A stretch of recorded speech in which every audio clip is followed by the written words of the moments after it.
नमस्कार, न्यूज 360 में आप सभी का स्वागत है। आपके साथ मैं हूं पूजा पांडे। एक तरफ जहां कल का सूरज बिहार में लोकतंत्र का महापर्व का उजाला लेकर आने वाला है, तो दूसरी तरफ ठीक इससे एक दिन पहले राहुल गांधी ने फिर से वोट चोरी के मुद्दे को हवा दे दी है। यही नहीं, राहुल गांधी ने बिहार से सेना को लेकर एक ऐसा बयान भी दे दिया था जिस पर भी सियासी बवाल छिड़ गया है।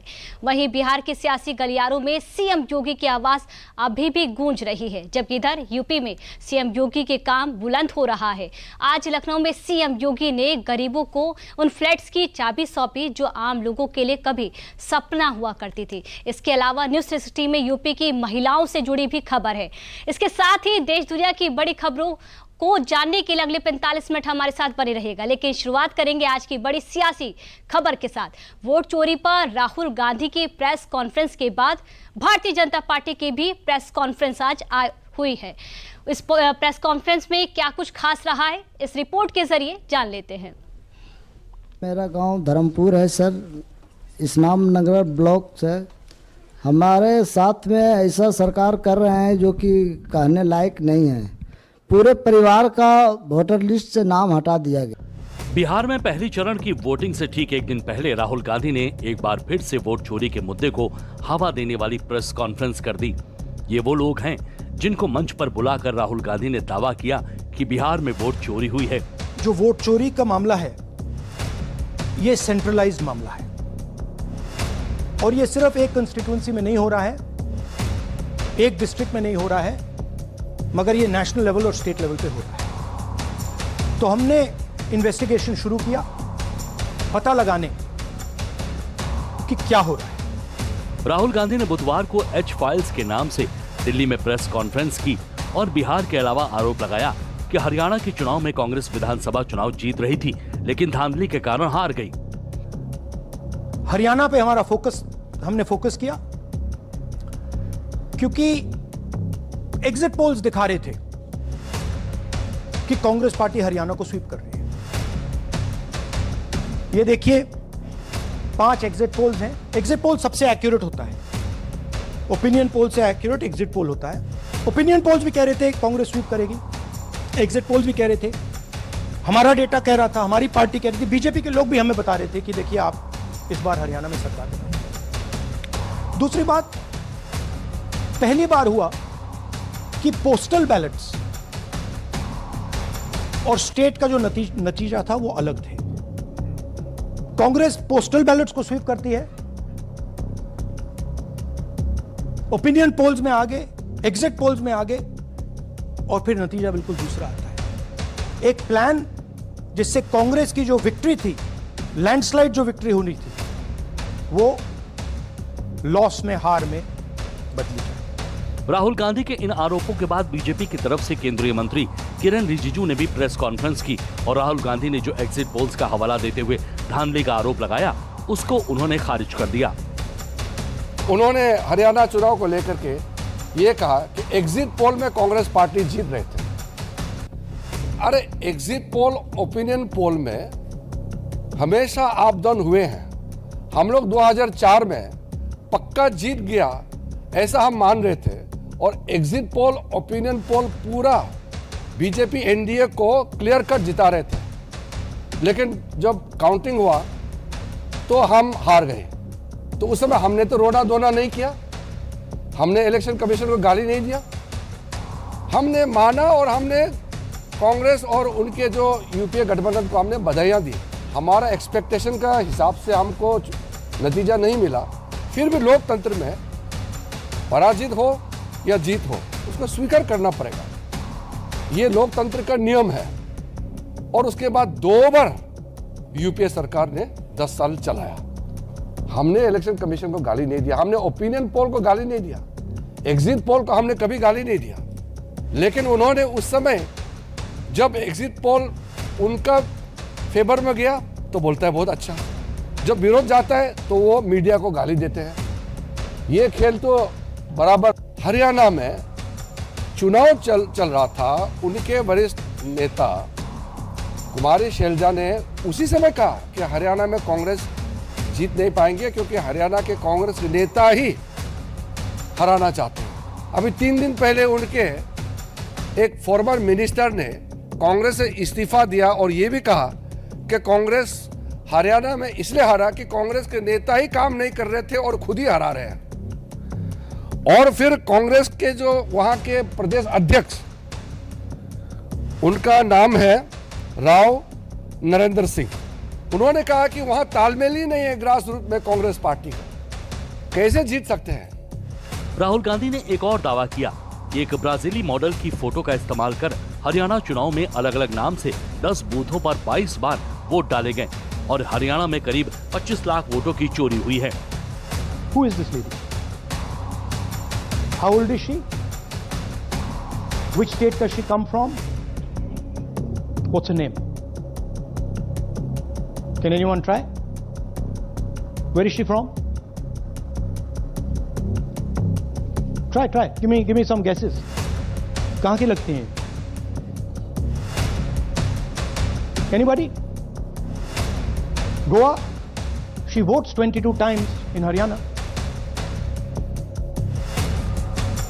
And she votes in 10 different booths in Haryana.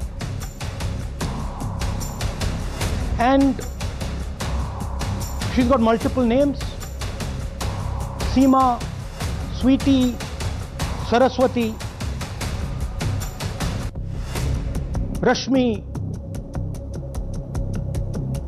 That means that this is a centralized operation. She's a Brazilian model.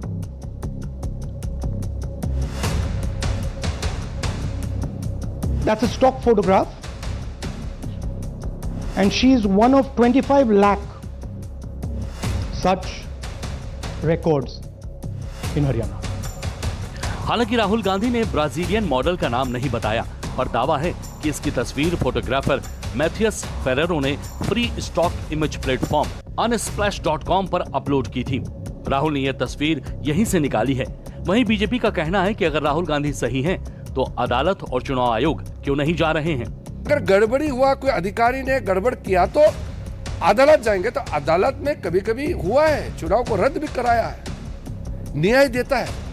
इनको अदालत नहीं जाना है, इलेक्शन कमीशन में अपील नहीं करना है, बस प्रेस कॉन्फ्रेंस कॉल करेंगे और किसी ने प्रेजेंटेशन बना दिया उसको दिखाएंगे और फिर भाग जाएंगे। क्या लोकतंत्र ऐसे चलेगा क्या? वोट चोरी का क्या अर्थ होता है?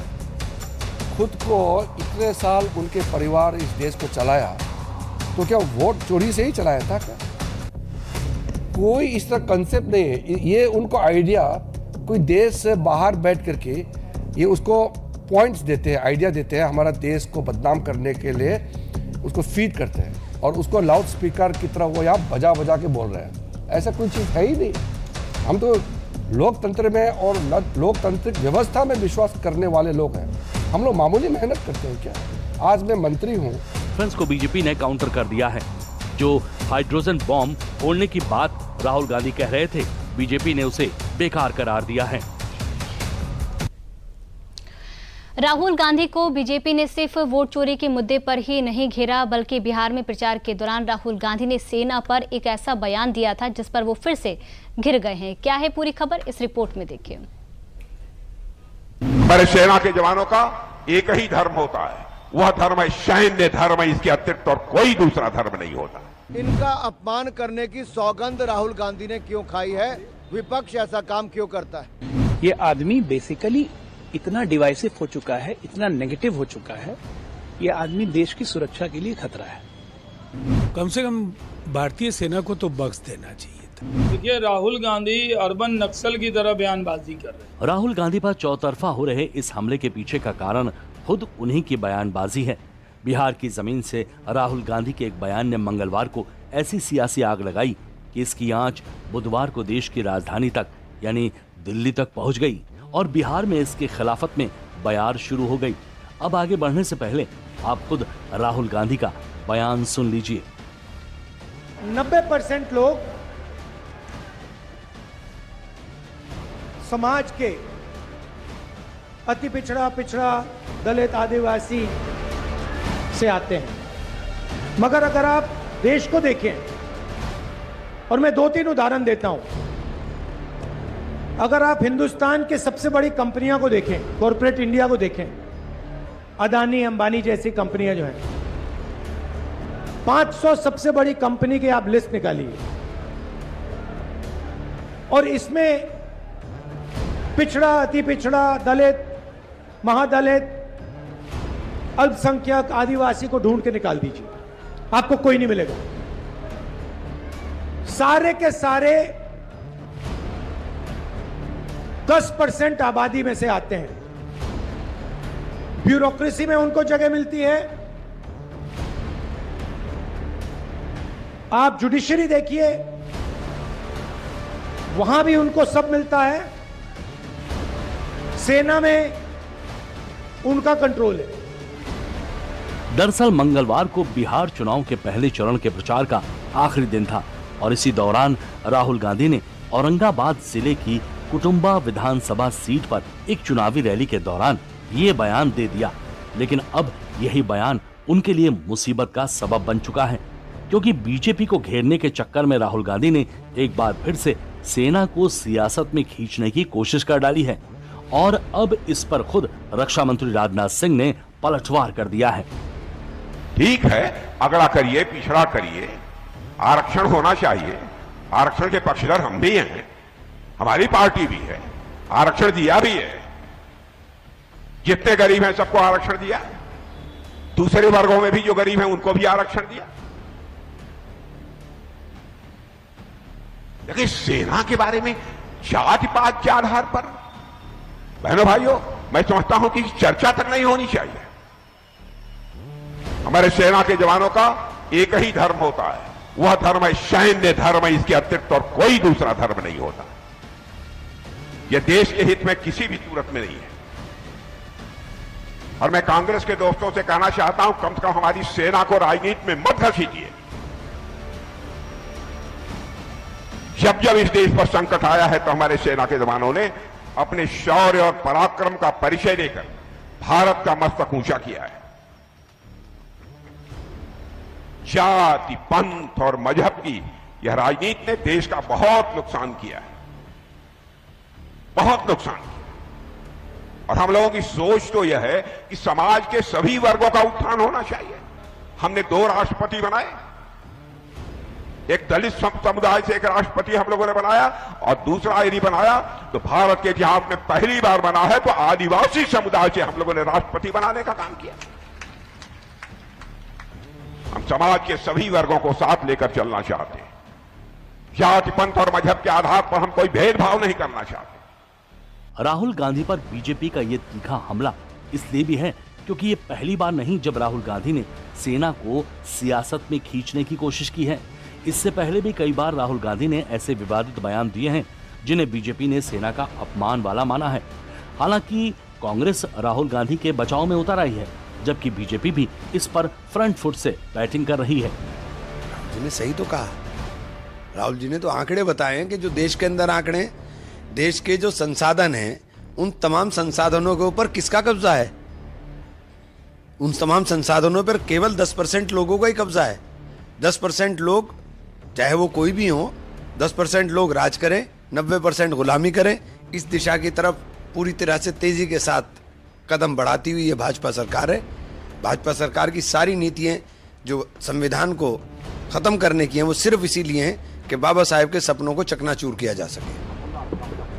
जो काम विदेशी ताकतें देश को तोड़ने का नहीं कर सकती, वो कुछ राजनीतिक दल, विशेष तौर पर राहुल गांधी जी करते हैं। लेकिन भारत की सेना पर जो हमारी सीमाओं को सुरक्षित रखती है, जो देश के 140 करोड़ देशवासियों को सुरक्षित रखते हैं, उनके पराक्रम, उनके शौर्य, उनकी वीरता, उनके कामकाज पर प्रश्न चिन्ह खड़ा करते हैं। कभी एयर स्ट्राइक पे प्रश्न चिन्ह, कभी सर्जिकल स्ट्राइक पे, कभी ऑपरेशन सिंदूर पे पाकिस्तान की भाषा बोलने का काम राजद कांग्रेस के नेता करते हैं। दरअसल सेना पर राहुल गांधी ने बयान औरंगाबाद की जिस कुटुंबा सीट पर चुनाव प्रचार के दौरान दिया, वहां दूसरे चरण में 11 नवंबर को वोटिंग होनी है और ये सीट आरक्षित है।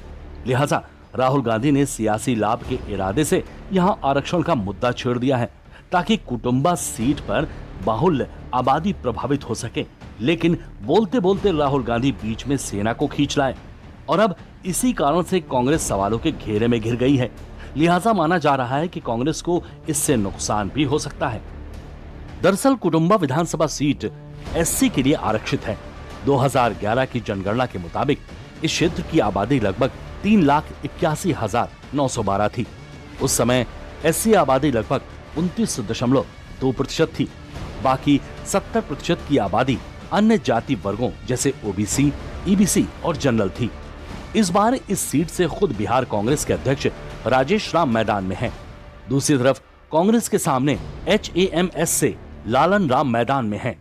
2020 के चुनाव में इस सीट पर कांग्रेस के राजेश कुमार को जीत मिली थी, लेकिन जीत का अंतर महज 16,500 के करीब था और अभी दूसरे चरण के चुनाव में कम से कम 5 दिनों का वक्त है और इतने दिनों में बीजेपी राहुल गांधी के बयान को भुनाना जरूर चाहेगी।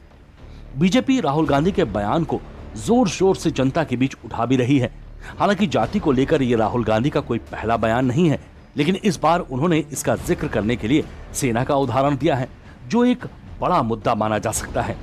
ये आदमी बेसिकली इतना डिवाइसिव हो चुका है, इतना नेगेटिव हो चुका है, ये आदमी देश की सुरक्षा के लिए खतरा है। अब पूरे देश को शर्म है कि ये आदमी हमारा लीडर ऑफ ऑपोजिशन है, जिसको आगे नात न पीछे पगहा, कोई चीज का ज्ञान नहीं है इनको। कुटुंबा में बोल रहे थे, कुटुंबा किस जिला में पड़ता है पूछ लीजिएगा ना तो नहीं पता चलेगा। ईयर ड्रॉप करके बैक ड्रॉप की टीम, कम्युनिस्टों की टीम इनको कुछ लिखे देती है कि आज ये बोल देना है राहुल बाबा। कभी जियो फोन से डायल करोगे तो अडानी के पास चला जाएगा। कभी पांडव के जमाने में जीएसटी नहीं लगता था। कभी ये राहुल गांधी है ही नहीं, राहुल गांधी जो आप देख रहे हो तो मर गया। अरे भाई लेवल क्या है तुम्हारा? हमारे लेवल के नहीं हो, आम आदमी के लेवल का नहीं है ये आदमी डिफरेंट लेवल से है। देखिए, राहुल गांधी अर्बन नक्सल की तरह बयानबाजी कर रहे हैं। ये क्या भाषा है? ये कहना कि सेना पे कंट्रोल कर रहे हैं एक आबादी के बारे में। सेना के लोग जात धर्म से ऊपर उठकर काम करते हैं। तो कोई भी कहीं पर आखिरी उम्मीद होती है तो लोग सेना का नाम लेते हैं। राहुल गांधी बयान देते वक्त ये भी ध्यान नहीं रखते कि वो किस संस्था के लिए बोल रहे हैं। राहुल गांधी को अपने बयान के लिए माफी मांगनी चाहिए। कुल मिलाकर कांग्रेस जहां राहुल गांधी के बयान को सच्चाई बता रही है, वहीं दूसरी ओर बीजेपी इसे बिहार चुनाव में एक नया मुद्दा बना सकती है और ये बयानबाजी इसी ओर इशारा कर रही है। हालांकि इसका असर क्या होगा ये पता 14 नवंबर को तब चलेगा जब बिहार चुनाव के नतीजे सामने आएंगे।